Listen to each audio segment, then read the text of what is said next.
ایک ملک میں ایک بادشاہ حکومت کرتا تھا۔ خوشحالی کے دن تھے۔ ایک دن بادشاہ کی ملاقات ایک درویش بزرگ سے ہوئی۔ بزرگ بہت نیک اور پرہیزگار تھا۔ بادشاہ ان سے بہت عزت سے پیش آیا اور ملاقات کے آخر میں فرمائش کی کہ مجھے ایسی چیز لکھ کر دیں یا کوئی ایسا وظیفہ لکھ کر دیں جو میری مشکل وقت میں کام آئے۔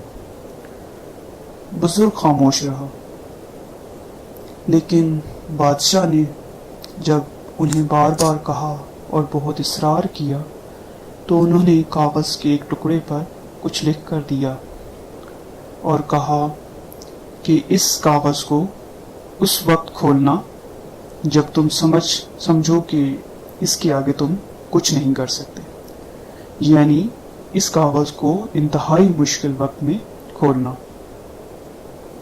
قدرت کا کرنا ایسا ہوا کہ اس ملک پر حملہ ہو گیا اور دشمن کی فوج نے اس بادشاہ کی فوج پر حملہ کر دیا۔ بادشاہ بچتا بچاتا ایک جنگل کی غار میں چھپ گیا۔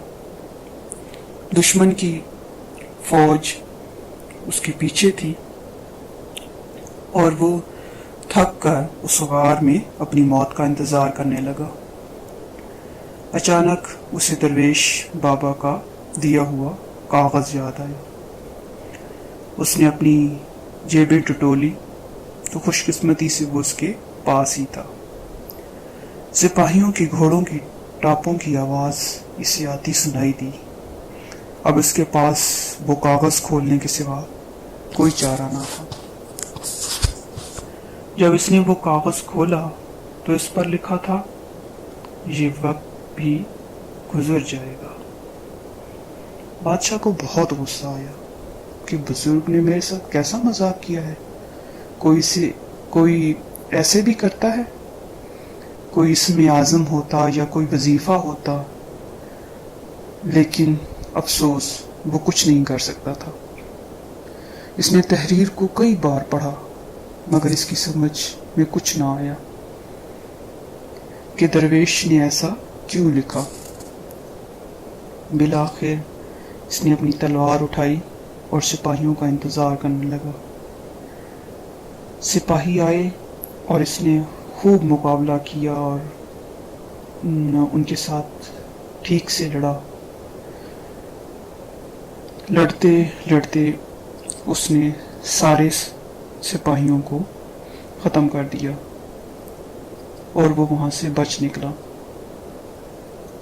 اس کے بعد وہ کافی سال کبھی ادھر کبھی ادھر خوار ہوتا رہا۔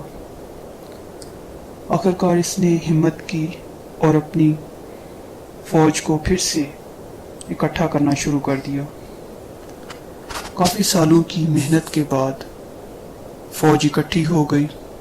اس نے دوبارہ اس ملک پر حملہ کر دیا اور خوش قسمتی سے اس کو فتح نصیب ہو گئی اور ایک بار پھر وہ اس سلطنت کا بادشاہ بن گیا۔ اس کی بادشاہت اور بہادری کے قصے دور دور تک پھیل گئے۔ بہت دور دور سے لوگ اس کی سلطنت میں اس کے پاس آتے تھے اور اس سے اس کی بہادری کے قصے سنتے تھے۔